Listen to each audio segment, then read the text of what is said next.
back at WNST, Towson, Baltimore, and Baltimore Positive. We are always out promoting the Maryland Crab Cake Tour presented by our friends at the Maryland Lottery, letting ourselves play here this week, along with our friends at Goodwill Industries. Fadley's is the crab cake of choice this week on Wednesday morning. Be joined by longtime journalist and my pal and one-time colleague, Dan Rodricks. Now we just fly fish together. Also, Thiru Vignarajah will be with us, as well as Attorney General Brian Frosch, as we talk about all sorts of things, political and legal and otherwise. So I got a lot of friends in baseball with a last name like Aparicio, and I can honestly say I don't know that I've had more than a handful of umpires on all of these years. I sort of confided in Rob Nyer the last time he came on as the writer of writings, and I'm like, I didn't mess with the umpires much. I mean, all the years I had a press pass before Angelos threw me out in 06, 21 years of having a media pass. The umpires had a little place behind home plate.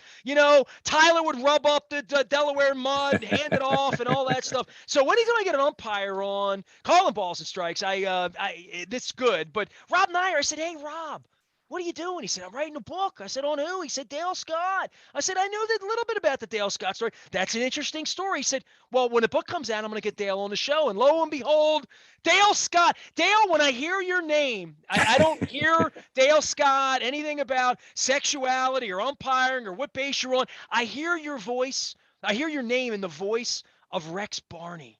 Because Rex was in the 80s. Man, you were really a young umpire. I mean, I checked your age, and I'm like, how can he – like, it feels to me like you must have been umpiring when you were like me, like a teenager, But I hear Rex Barney saying, tonight's umpires at first base, Dale Scott. I just hear that voice. How are you? It's good to have you on, my friend. Well, it's great to be on.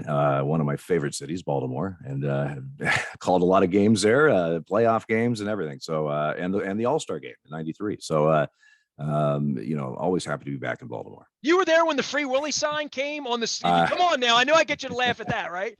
I was there. I had the left field line that night. That was. So you did not call the ball and strike when Kruk bailed out on Randy Johnson? No, I tried not to laugh too hard is what I was trying not to do. Well, listen, I mean, this would have been a pretty sensitive topic back. I've been on the air 31 years. If you would have come on the air in 1992 or 93 or 94 and told the story you're about to tell me, I'll admit something here. I don't know that I've admitted this before. There was a media member 20 some years ago, still involved, so I'll leave him be. And everyone in my audience is familiar with him. Took a time to go through a team clubhouse telling the players that I might be gay, thinking it might disparage my career in some way at that time. So there was this code 25 years ago, and Carl Nassib come 2 years ago, and other players of the modern era. That I guess the first question I'd ask you: was there ever a point in your life where you thought you'd be able to come on radio shows and have books and tell this story? Because I don't think anybody who was not in the position you're in can understand the journey you've been through. Well, no, I mean, it was funny in 2018, which was the year I officially retired. Billy Beane in the Major League Baseball, offices, and who came out after he retired as a player.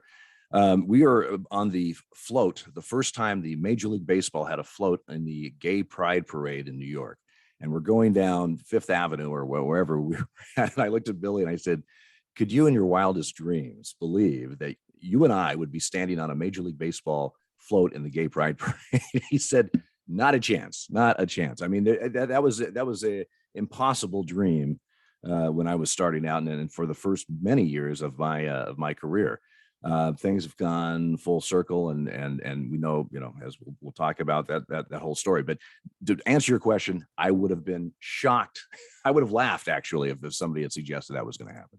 That you would live long enough and society could change.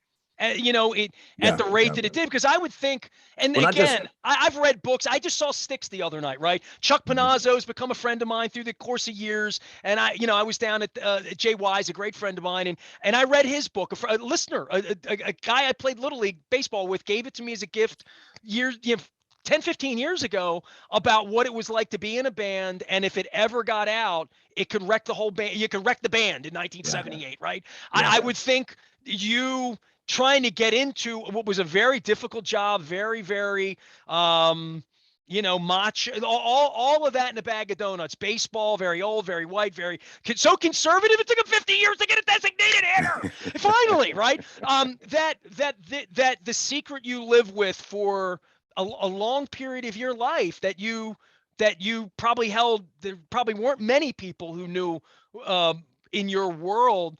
I can't, because we all have a secret, and Yeah. whether it could be known or not, what you live with, I just have so much respect for you and anyone in your position. Well, it was definitely a double life, and and you would say that live long enough for society to get there, live long enough for baseball to get there, live long enough for athletics, especially male athletics, to get there. Now we've seen it. We've seen it in football and basketball and soccer.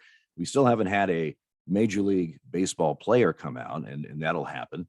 I was the first active official in the 5 major sports to come out when I did in 2014. But there was a long period from when I got into baseball in 1981 in the minor leagues, 1986 in the big leagues, and to where we could be talking about it now. You got to remember, my first professional baseball game in the Northwest League in 1981 was 2 weeks after a mysterious cancer and disease was affecting young men in San Francisco and New York. It was the AIDS epidemic, the start of it. And so my career paralleled that. So when I was in the minor leagues and starting out in the big leagues in '86, the fact not only that if they found out I was gay, that would probably, when I was in the minor leagues, prevent me from moving up, or at least I certainly thought that. But not only that, but with the HIV epidemic happening, there would be guys who wouldn't want to even work with me. They wouldn't want to share a locker room with me, or these road trips and sharing hotel rooms, because people were scared. They were scared of what they didn't know what this was. Well, everybody remembers where they were the night of Magic Johnson, right? I mean, yeah, that'd right. be a seminal moment in your life, right? Right, absolutely. I was in Phoenix. I think it was the day before a Oregon Duck Arizona State football game. but yeah, things have changed dramatically since when I first got in. And I talk about it in the book because I did have a double life. The thing is I lived in Portland, Oregon. In my first year in the big leagues, I was in Eugene. That's where I grew up, and that's where I was in the minor leagues where I lived. And so I didn't work in a city that I lived in. So I wasn't a closeted gay man. I was a closeted gay man in my baseball world. And when I was home, I was me. And but I actively, that must have felt good. Yeah, I'm just serious. I mean, any place you can go that's your safe harbor, whatever the thing that you don't want anybody to know for whatever reason, that's a beautiful thing when you can be you. Well, for example, when I was in the California League, we had a couple of days off the All-Star game. Tim Cheetah was my partner, and we both got hired in the American League the same day. But I said I was going to go visit a cousin in LA or San Francisco or something. I just got away for 2 days so I could just be me and breathe and not have this shield of who I wasn't, in my baseball life. So it was. I was juggling things, and I don't know if this is good or bad, but I became pretty good at it. But you have to be to survive. Like that's part of right. You do, and it's a it's a shame that it's that way, and still is for a lot of people. But I also, I just knew reality. When I came out when I was 19, when I figured it all out, and for me, and this is before I got into baseball. When I figured it out, I said, okay, what are you going to do about it? Now I know who I am. What are you going to do about it? And one thing I said I would not do is lie to myself every day, or bring someone into a relationship, a female, for a beard, and in a lie, basically. I just would not do that. And I realized I'd have to play the game, as I state, or I call it. I would have to play the game with society and with, I may have. You thought forever at that time, right? Yeah. I mean, basically, and I had my circle of friends and people, that I was, that were also gay or some straight people that knew, but basically, I have to play the game. I've got to play what society is acceptable right now, and this and that. And thankfully, things have changed quite a bit since then.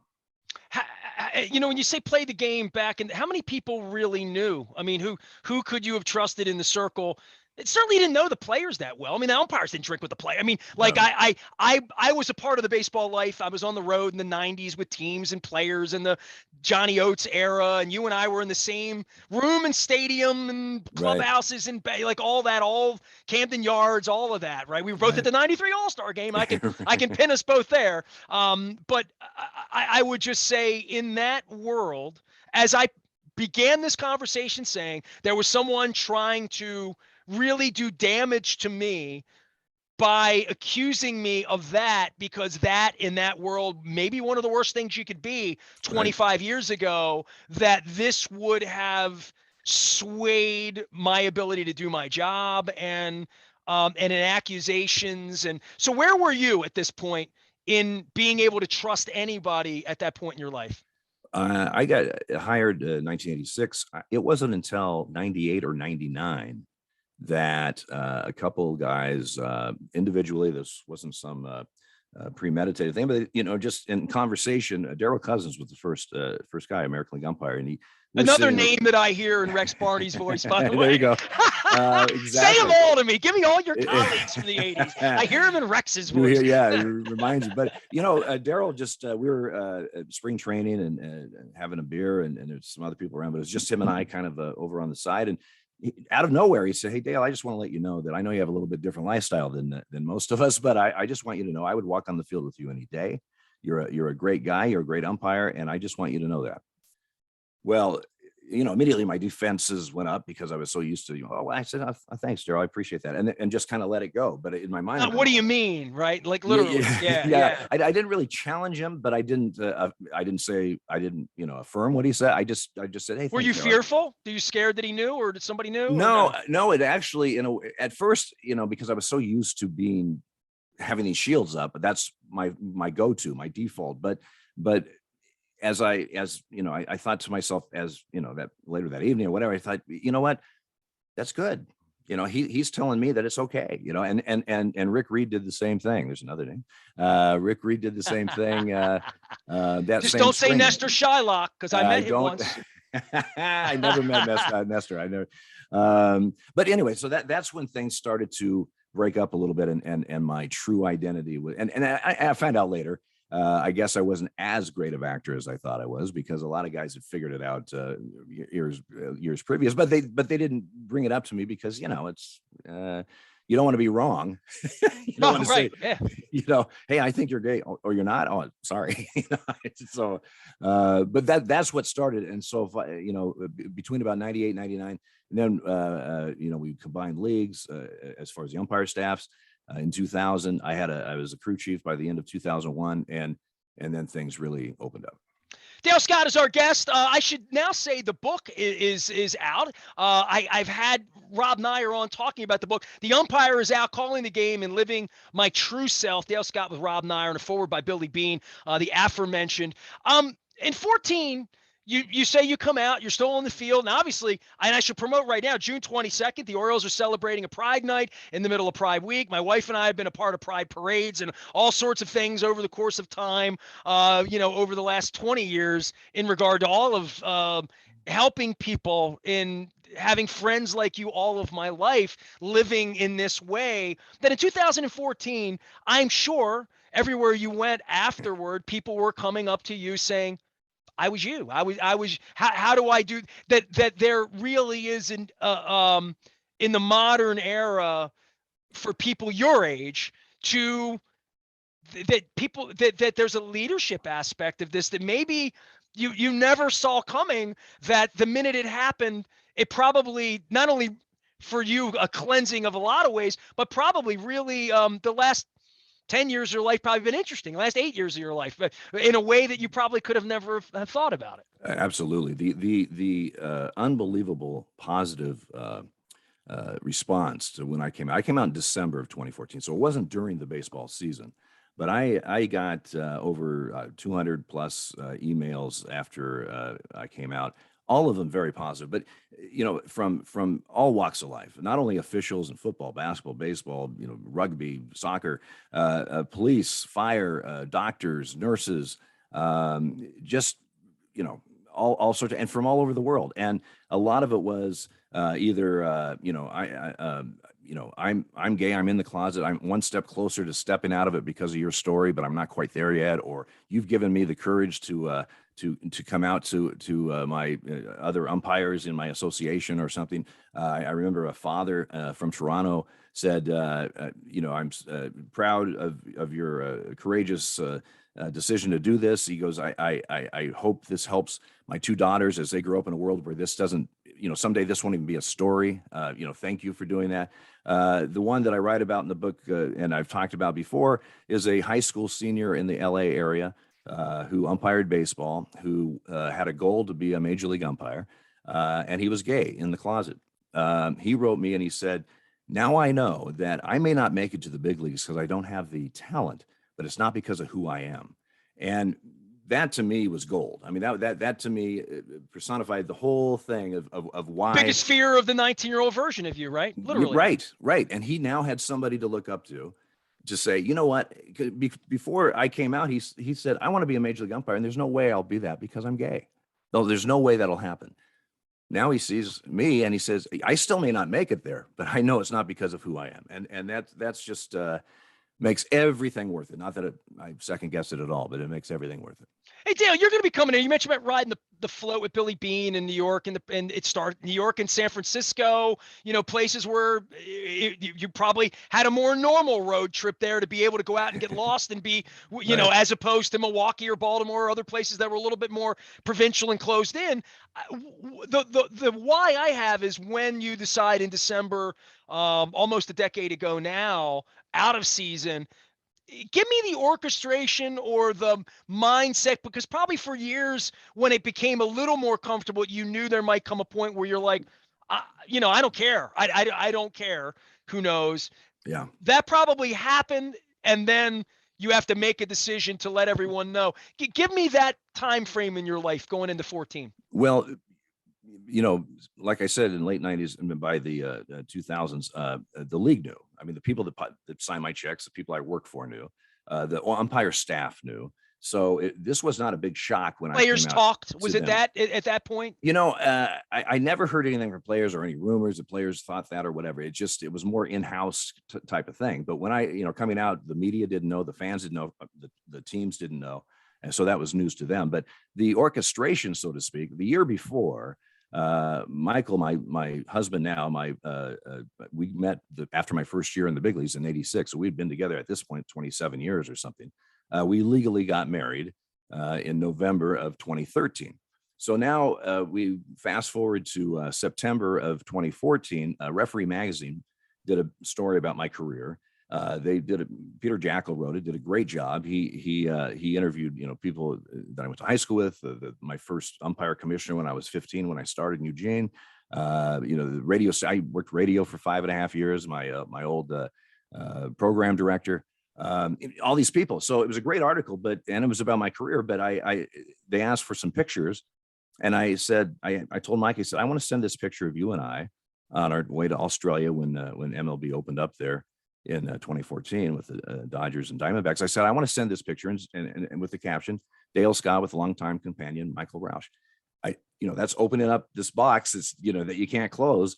I said, I want to do this. Is that okay with you? And he laughed. He goes, you're the one who's got to deal with this, not me. So yeah, it's fine. So I did that. And the reason I did it is because we'd been married almost a year now. All the people that helped make that possible, to make marriage equality legal, and other things in the gay world, I felt hypocritical not being out myself. I was obviously very established in baseball, so I thought, you know what, I'm just going to do it. Well, the Referee Magazine comes out. It's an in-house magazine, meaning that you can't buy it in the newsstand. It's subscription only, and it was crickets. Nobody really saw it except one guy, a D1 football official who's gay. He alerted Outsports.com. They contacted me. They did an interview and a story. It dropped on December 2nd, and you got outed by out. I got outed by out, but it was a relief. And kind of what you said in your question. At that point, I got to the point where I don't know what the reaction is going to be when the season starts in 2015 in a few months, but I do know that if somebody, I had gotten to the point that if somebody has an issue with me being gay or homosexuality in general, it's kind of their issue. It's not mine. I'm happy with who I am. I know who I am. I have a great life. And I was able to finally get to the point where, guess what? If you got a problem with it, I'm sorry. I'll answer questions if you want, if you like to, but that's not my problem.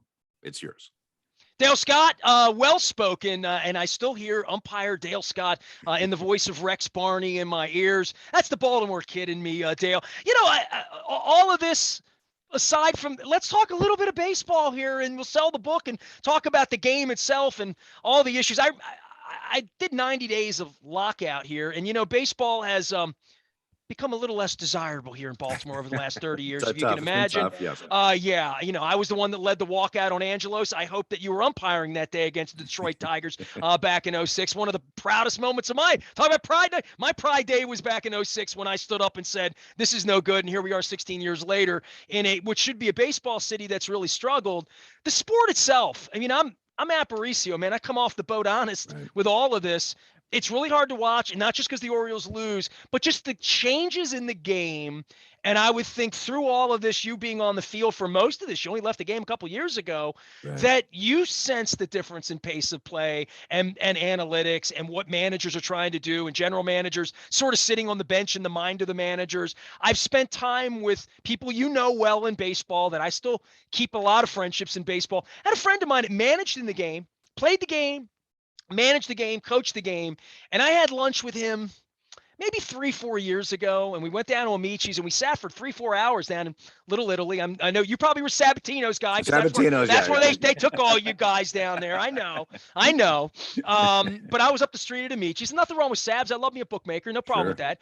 You can have a bookmaker now in baseball. You can bet on all you want. Not the umpires, of That's course. A big change. But the bookmaker salad, only bookmaker you were allowed to have back in the day. That's but I sat down there, and he said, I've been in a game my whole life. And he said, I got to leave. It's 2:00. I'm like, why the hell you got to get to the ballpark at 2:00? I mean, Davey'd roll in around 4:30 back when he was managing the team. And he said, you have no idea. We sit here and do nothing but go through like data, so that in the 7th inning, if a left-hander comes in and we've got 13 pitches and this pitcher and who's available and who can hide at some hotel around the corner and we can add them onto the roster. Like the pitching part of this and the game's changed. Burrow Weaver wouldn't recognize this, right? No. It's changed a lot. And I did see a lot of the change. And is it a better game? I don't know. I mean, when basically you have strikeouts or home runs, when basically you've got hardly any action. Basically, it's not good for anybody. The fans don't like it, obviously. It's not a lot of fun to watch just pitches and strikeouts and every once in a while home run or whatever. But it's also the infielders are back on their heels. There's no balls are getting put into play. It's just it's in this modern era where everything's on the phone, for especially the younger generations. I taught my wife how to teach box scores back in 03. We got married. I caught her one time at Camden Yards keeping score on her shoe because she didn't have any paper. And now you can't. Right. It's over with. It's just over with. It's on the scoreboard, dude. It's on your phone. And that's out now. I mean, we were not going to stop that, but what we can do, or what I would hope baseball can do, is figure out. They got data on everything else. If they can figure out how to tweak the game a little bit to get some more action, you get ground balls and hit and runs and steal plays and moving the runner over and just things that made baseball what it was. Well, you got to teach him how to move the runner over. There's no launch angle in that deal. What's wrong moving the runner over means if I hit it over the fence, he'll move. He'll go over. And as umpires, I mean, just selfishly as umpires, we love it when they're swinging the bat, because when they swing the bat, that's one less decision I got to make as a plate umpire, right? And so. And it also, gets the game moving. We're not paid by the hour out there. Dale Scott is here. The book is out. He is out. And Rob Nyer, I appreciate Rob for putting this together and giving us a great guest here. You can certainly go check out the book. And obviously the game itself, and I guess to bring it full circle to the beginning of this and the stigma and all that, I can't imagine in the 1980s and 90s how many gay slurs you heard in locker rooms, because I heard plenty of them. Just being around and being a part of that, and being in that environment, the game has changed. People have changed, younger players, younger people. For that, I would say for your young friend in Los Angeles to maybe one day being an umpire, there's certainly society's changed and all of that, right? And Yeah. for moving forward, there'll never be any of that again. But I'm sure a lot of that pain's hard to unbury to some degree, right? Yeah, I'm, I've got a umpire or an official's mind, right? It's not a lot of nuance. It's black or white. You're out or safe. I don't have a lot of time to think. Well, the throw is good, but he runs fast, and that kind of, I mean, I But don't have life time. does work the corners now. You know that, right? Exactly. So I again, part of my two lives, I was able to compartmentalize that kind of stuff. Yeah, I heard stuff sometimes in the locker room that were hurtful. That doesn't go on anymore. I mean, I heard it about women reporters like 30 years ago. Right. Again, we're talking about a long time ago. That's not going to fly anymore anywhere, I don't think. No, and sometimes I think that maybe that pendulum goes a little too far, where the politically correct is too far or whatever. But there's a lot of good of what that is, and part of that is not not using certain words and not saying certain things that can be very hurtful or degrading to a group of people, or and so that that's good.